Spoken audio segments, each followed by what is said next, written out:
18-20 साल के लड़के लड़कियां हैं, बचपन से उनको कोई कोई चीज़ें ऐसी सिखाई गई है जो जैसे आपने बताया वो सबकॉन्शियस माइंड में उनके चली गई है कि भाई तू तो ऐसा ही है, तू तो वैसा ही है, तू तो यही कर सकता है, तेरे ये बस की बात नहीं है। तो क्या वो अपने लिमिट्स को क्रॉस कर सकते हैं? क्या वो अपने माइंड को, सबकॉन्शियस माइंड को रीप्रोग्राम कर सकते हैं? अगर हाँ तो कैसे है? The answer to this question is 100% yes. अब मेरे घर पे एक डॉग है, उसको मुझे 2 दिन लगे सिखाने को सिट, 4 दिन लगे सिखाने को शेक हैंड, और 15 दिन लगे सिखाने को कि गंदा कहाँ पर करना है और कहाँ पर नहीं करना है। हम्म 15 दिन में वो कुत्ता भी सुधर गया था। तो अगर जानवर के माइंड को ट्रेन किया जा सकता है तो हम तो इंसान है यार, ऊपर वाले के सबसे बेहतरीन डिज़ाइन है।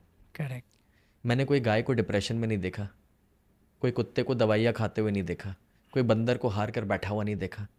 ऊपर वाले ने जिसको भी बनाया ना, सभी बेस्ट लाइफ जी रहे हैं, हम्म और हम उसका मास्टरपीस है। और हम ही सबसे ज़्यादा स्ट्रगल करते हैं, हम ही डिप्रेशन में बैठते हैं, हम ही थक जाते हैं, हम ही गोलियां खाते हैं। तो सच ये है कि you can reprogram your self any time. Number 1, पहले एक डिसीजन लेना पड़ता है। कि मुझे करना है। यस। लोग मुझे जब पूछते हैं ना, सर आप कहते हैं आपके प्रोग्राम से 15 साल या 25 साल की आदत दूर हो जाएगी। सर कैसे सर, 25 साल से दारू पी रहा हूं, कैसे दूर हो जाएगी? और मैं कहता हूं देखो भाई, बदलाव लाने में वक्त नहीं लगता, बदलाव तो एक क्षण में आता है, लेकिन बदलाव लाने का डिसीजन लेने में सालों गुजर जाते हैं। हम्म तो भाई अभी तक तुम जो भी जिंदगी जी चुके हो, जो मान के जी चुके हो, और जो भी तुम्हारे माता पिता ने तुम्हारे दिमाग में बिठाया, शायद वो सही नहीं भी था। It's okay, it's fine. उसको कोसने की जरूरत नहीं है, उसको याद रखने की जरूरत नहीं है। आज पहले ये चुनाव करो कि आगे कैसी जिंदगी जीनी है, और वो चुनाव करके ये डिसीजन लो कि तो अब मुझे क्या नया मानना शुरू करना है। वो अफर्मेशंस को लिखो, और उस अफर्मेशन को सुबह उठ करके आईने में देख के पढ़ना शुरू करो। और जब वो Amazing. करोगे तो जेस्चर्स, इमोशंस के साथ, एग्जाम्पल, आपको यशराज फिल्म में लिया गया है, एक्शन बोला गया है और ये डायलॉग्स दिए गए हैं। अगर अगला रणवीर सिंह बनना है तो कैसे बोलोगे बताओ? तो उस जोश, उस जुनून के साथ, आंखों में आंसू भी आ जाए डजेंट मैटर, बट उसको अपना सच बनाना शुरू करो। हम्म इसको अफर्मेशंस कहते हैं, सेल्फ टॉक कहते हैं, इनकांटेशंस भी कहते हैं। और जब आप इस प्रैक्टिस को शुरू करेंगे, और अगर दिन में 3 बार कर लिए 21 दिनों तक, बिलीव मी, आपकी बिलीफ सिस्टम से ना अंदर से हिलना डुलना शुरू कर देगी, नई सिस्टम्स ओवरराइड करना शुरू कर देगी। 21 दिनों में फ़र्क महसूस होगा, 3 महीने के बाद वो आसान लगने लगेगा, और 9 महीने के बाद आप एक नए इंसान बन चुके होंगे।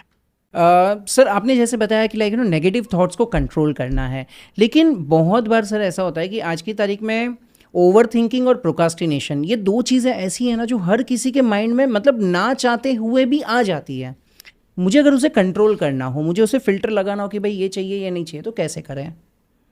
उसके लिए मैं आपको 3 स्टेप्स देता हूं। पहला, आपके पास एक मोबाइल फ़ोन नाम की जो चीज़ है ना, उसका इस्तेमाल कम करना शुरू करो। क्योंकि मोबाइल फ़ोन हमारे अंदर हाइपर एक्टिविटी और ओवर थिंकिंग की एक बहुत बड़ी वजह बन चुकी है। दूसरा, दिन में एवरीडे एक थोड़ा सा मौन प्रैक्टिस करना शुरू करो। और मौन का मतलब ये नहीं कि चुपचाप टीवी देख रहा हो, चुपचाप न्यूज़पेपर पढ़ रहा हो, नहीं। मौन मतलब एक्चुअली कुछ ना करना, बैठना अपने आप के साथ। तीसरा, मेडिटेशन। बट ये तीनों के लेवल्स हैं। पहले आप गैजेट से दूर होना शुरू करेंगे, फिर कुछ दिनों के बाद आप मौन प्रैक्टिस करेंगे, और कुछ दिनों के बाद आप मेडिटेशन की ओर जाएंगे। ये आपका जो ओवर थिंकिंग है ना, धीरे धीरे उसको कम कराएगा।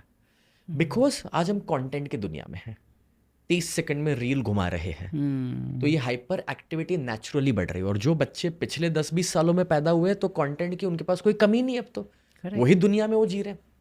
करेक्ट। तो एक ज़माने की बात है जब हमारे बाप दादा, खेत में काम ख़त्म होता था, दुकान में ख़त्म होता था, कस्टमर चले जाता था ना, तो वो अपने आप के साथ रह पाते थे, इसीलिए वो इतने स्ट्रेस्ड आउट नहीं थे।